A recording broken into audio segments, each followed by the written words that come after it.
All right, so last time that we talked, we were discussing the art of the Renaissance, specifically of the Italian Renaissance. We discussed Michelangelo. We discussed his David and the distinctness of it. We discussed Da Vinci and how he was a Renaissance man, how he had multiple talents, and how he did multiple works, and his Last Supper, and the Mona Lisa. And then we discussed Raphael and the School of Athens. And all of their paintings were really frescoes. I mean, they did some others, but most of it was a fresco painting, which was like a popcorn ceiling top plaster painting. And we're going to see a big difference in that in the Northern Renaissance. And so we're going to start talking about what the Northern Renaissance was. We discussed what the Renaissance was and where it began with Italy. The Northern Renaissance is obviously a little bit different.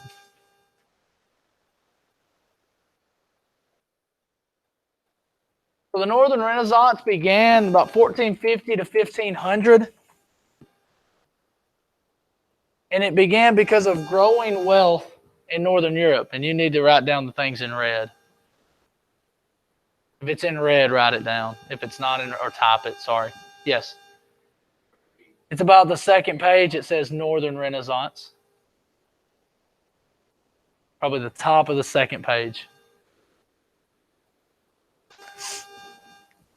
And so the Northern Renaissance has appeared where artists in the north or north of the Alps, namely in the Low Countries of the Netherlands, Belgium, Germany, France, and Italy, adopted, and like we said today, adapted to their own constraints, the ideas of the Italian Renaissance. Another reason why it spread there was in 1455, Johannes Gutenberg invented something called the printing press. What is the printing press? Kinda. It's like a printer for ink, and it essentially is a printer. I mean, that's what it's, printing press. But they would have letters on it's hard, it looks like this up here to my left. They would have letters, and they would press the paper down. They would fill it with ink, and they press the paper down on it, and it would make a piece of paper. It would print out what you needed to go in your book. He perfected it. We'll talk about it in more of a minute, but that is what helped spread ideas, because you could produce books more quickly, people could read more, and the spread of the Renaissance ideas spread to these people a little bit more. What would that be like for us today? The idea of the printing press spreading information more. What would that be for us today? The internet.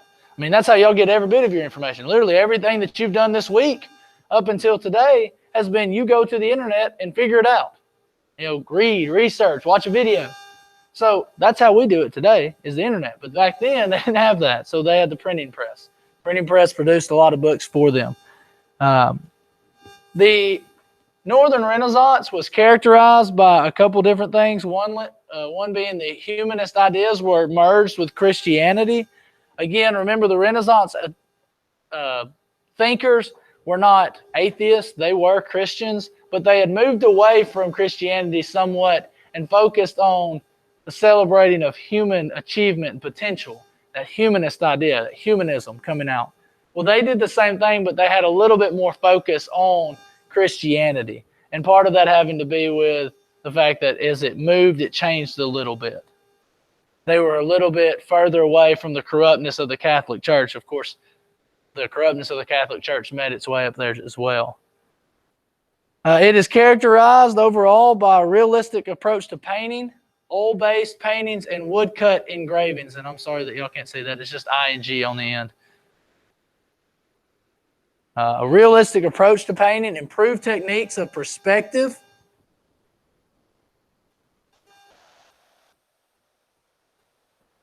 Improved techniques of perspective and shading. There was a proliferation of printmaking, and there was less idolization of human achievement and more of a focus on dark themes and Gothic roots. The Middle Ages kind of stuck with Europe a lot longer than it did in Italy. The cathedrals of Middle Europe focused a little bit more on the Northern Renaissance than in the Italian Renaissance. They didn't have that connection to the Romans. You got to remember that. The Italians had the connection to the Romans, so that's why they look more like their Roman counterparts. The Northern Renaissance was more based off of Europe that didn't have the Romans. They had castles. They had cathedrals, those big Gothic buttresses. So that was a little bit different for them. This is a printing press, and as I talked about earlier, here you would put the letters, so you could move the letters around. It's called movable type. That's actually what they did to perfect it, and we'll talk about it in just a second. Then you pour the ink in. When you poured the ink in, you'd press it down on top of a piece of paper. That's how one of these bad boys over here works too. Basically the same thing. They just have a little bit more automated process to it.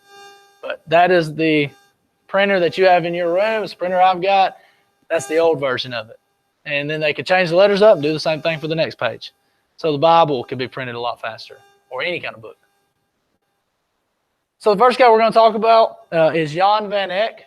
He was a Northern Renaissance oil-based painter and could be considered one of the better of the painters in the Northern Renaissance. One of the earliest Flemish oil painters, artists, and portraists, Jan van Eyck was born circa 1395. In 1425, he served under the Duke Philip the Good of Burgundy. There he painted a bunch of different masterpieces, but his main work was the Arnolfini wedding, or the portrait of Giovanni Arnolfini and his wife in 1434. Throughout his career, he used oil painting in his portraits and panel paintings. He died in 1441. But he painted lifelike scenes of portraits of peasants and just regular life. Yes, sir. That one is above the Northern Renaissance. I don't know. It's just bad placement by me. Did you find it? Yeah. Got it? All right, good. But his work would kind of set the basis for oil-based painting. Oil-based had been used for a while, but he kind of perfected the use of it. In this painting, this was a middle-class family, the merchant family, but they had that growing wealth that had came about in Europe from the middle class had allowed them to have access to the Renaissance as well. I know in the video that we saw on Tuesday, it talked about how not everybody was a part of it. Well, in the northern part of it, it was a little bit more. This painting is unique because it starts a symbolic interpretation of art. In this painting, there are a bunch of symbols. For instance, the dog down at the bottom symbols fidelity. The apple on the windowsill is temptation, like Adam and Eve. So there's a lot of symbolism in how they're dressed and the items that are placed throughout the room. Of course, just like in the Italian Renaissance, there's a use of perspective. If you look at a medieval era piece of artwork, it's two-dimensional. There's geometric shapes, but all you can see is someone standing in the picture. Can't see the backs of them. They're not curved. They have no distinctness. But you can see that she's probably pregnant in this. You can see the curvature of his coat. You can see the curvature of their faces. The fact that they're not just straight looking at you in the painting. That's called perspective. That adds depth. The oil-based was layers and layers of oil, and what it did is it allows for shading in different colors. It's a very unique piece of artwork, but my favorite part is the next little detail. Notice behind them is this almost like a mirror-esque piece of the painting. Now when I zoom in, it'll look a lot better. But what it is he painted a mirror into the painting. So not only does it have perspective, but now you get to see the back of the Arnolfinis as well. Is anybody still typing? Is everybody good? Good. So in that detail, again, look at this detail here. Zoomed in, you can see it even more. But Van Eyck, he signs it, of course, but you can see the back sides of these people in the portrait. Not only that, but you can also see the artist over here. That kind of detail in 1400s is amazing. they painted a mirror, and he painted what we were, our perspective into it. So not only did we get perspective and we could almost walk into it, but then you get the reverse side of it. What was everybody else seeing? What were the people in the portrait seeing? Very unique use of oil-based painting, but unique use of perspective. That change from the Italian Renaissance to the Northern Renaissance. Literature changed as well. We'll talk about that, but kind of the main point here is I want to talk about how it flourished. Literature during the Renaissance flourished because of the printing press. Johannes Gutenberg perfected it. It had been around a long time, but what the difference was something called movable type. They could change up the letters quickly. So if they wanted to write down Isaac, they write down Isaac, and they do it, boom. And then they take that and they want to write down Everett, and they write down Everett, boom. They can do it super fast. So, there's a whole bunch of book or different pages in the Bible, right? To print all that before the printing press, you could only print the same page over and over and over and over again. And then you had to change the whole thing, the whole stanza of writing, which would take a long time, and then do the same thing over and over again. So you could produce the Bible, but it went from being like, I want to say, a scribe could do a book in 6 months. A printing press could do a book in 2 months. And then the printing press with movable type could do a book in less than a week. And the first book that was printed on the printing press was what? What's the most important book to most of these people? The Bible. So that was the first book printed on the printing press with movable type. A lot of books had been printed on the printing press, but the first book that was printed was the Bible. And you just put that in the Northern Renaissance box. That the first book printed was the Bible. Not printed, but. And so this made it a lot quicker. As more books were being produced, what's going to happen to people? What are they going to do more? I know y'all won't do any of this, but they're going to read. And y'all may not believe it, but reading is one of the main ways that we gain intelligence. Sorry. We gain intelligence by reading. We do. And you've learned how to read so that it kind of comes natural to you, but these people, it would have been so new to them to be able to read. Because before this time, and before most of the people we're about to talk about, the Bible was only produced in Latin where Catholic priests could read it. And what could happen if only the Catholic priests could read the Bible? What could they do to the rest of the people of? They could lie about it. They could. I'm not saying they were, but they could. They could kind of stand behind. Well, I'm the only one that knows. So what this does is it starts to allow people to read a little bit more. And it's going to influence something called the Reformation, which we'll talk more about tomorrow. We're not going to watch that. So, one of the literature greats of all time that is focused upon during the Renaissance is Shakespeare. Near the end of the Renaissance, William Shakespeare comes about. He was born in 1564. He was an English playwright, actor, and poet, and also known as the Bard of Avon. He was part of Lord Chamberlain's men, and his works would be produced all around the world. We don't really know much about Shakespeare, other than what he did and what he wrote down. He didn't write down many of his experiences. He wrote down a lot of plays. He's probably considered the greatest playwright of all time. Things like Romeo and Juliet, Hamlet, Macbeth. All those are considered masterpieces of Shakespeare. Most of his works were performed at the Globe Theater, and we just know him based off of his work. Very little is known about him from his life experiences. But again, he's considered the greatest playwright of all time, and part of it is because of the printing press. He starts producing things, he starts producing plays, and they can be sent out to the rest of the world due to the printing press. And so writing and literature flourished during this time because of the printing press, and because of that we get William Shakespeare. Next guy we're going to write about, or learn about is Desiderius Erasmus.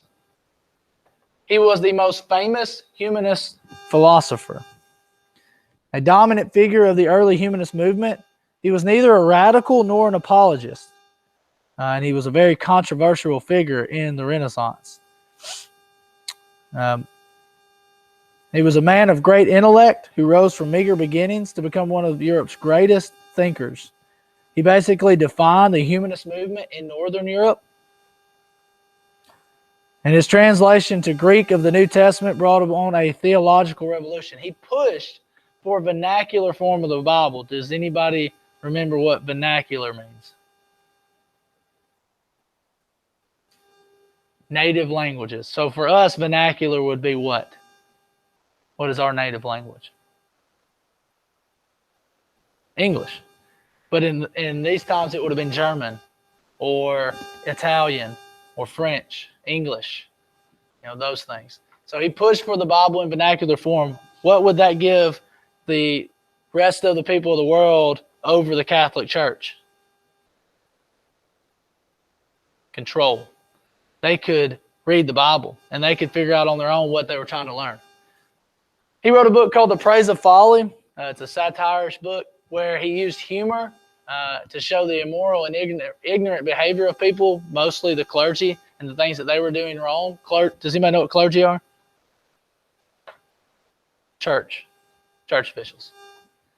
But he felt that people should be open-minded and be kind to others, and The Praise of Folly is known for its uniqueness of work and its example of humanism and humanizing of the clergy and people around them. Lived from 1469 to 1536, so right in the middle of the Renaissance. Is anybody still typing? Yeah, that's fine.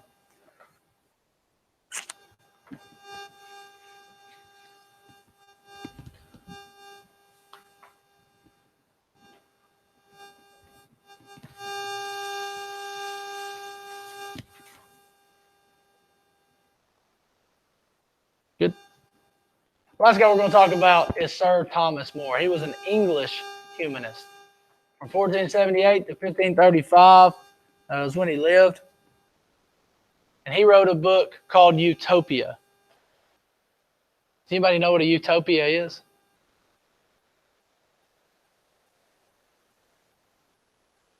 No?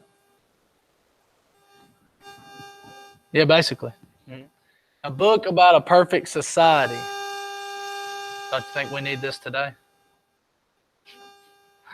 Our society is a little jacked up right now. But what it would be the basis of is, and as you'll see it, is he believed that men and women live in harmony with no private property. No one is lazy. All people are educated, and the justice system is used to end crime instead of executing criminals. Sounds good, right? What's it also sound like? Fantasy. Yeah, it could. It could. It could sound like fantasy. Why does it sound like fantasy to you, Trey? Because most people are lazy. Most people like their private property. Do you like the stuff that's yours? Do you want to share it with everybody else? No, exactly. This also kind of seems like socialism. Probably where the basis of socialism kind of begins from is this idea of a perfect society where everyone lives together. And so a lot of modern ideas could be based off of this idea of utopia. But again, this was written a long time ago, over 400 years ago. And so this idea, though, was talking about human potential and achievement, humanism, this idea of celebrating the individual. Well, what's better than being perfect? Nothing. And that's what he was saying, that people could be perfect. That's what we're shooting for. We're shooting for a perfect society. And humanism kind of teaches that. Of course, perfect society or, perfection is heaven in Christianity, but he's saying that humans could do that. It's that humanism coming out in what they do. But that's how some of the literature changed. We saw how some of the art changed with Van Eyck. We saw how some of the literature changed with Erasmus and More and Shakespeare. But all of it was influenced by the growing wealth and the printing press, movable type, going into production in 1455. You also had other artists like Hans Hobelin, the Younger, and Albert Dreyer that influenced the changes in art as well. But hopefully, you can see kind of how the Northern Renaissance was a little bit different from the Italian Renaissance. One, he thought society could be perfect. Does anybody remember what Machiavelli thought of people? Niccolo Machiavelli, political philosopher during the Italian Renaissance. He felt people were fickle, liars, deceitful, and greedy. Does that sound like a perfect society? Two stark differences in how they saw people. But any questions about the Northern Renaissance there? Anybody still typing? You good, Everett, or no? You good? Okay. So, on Schoology, you want to go to September 3rd. Okay? And what you're doing today is you're just diving a little bit deeper into the Italian and Northern Renaissance, comparing and contrasting them. When we compare and contrast something, it means we're trying to find similarities and what else?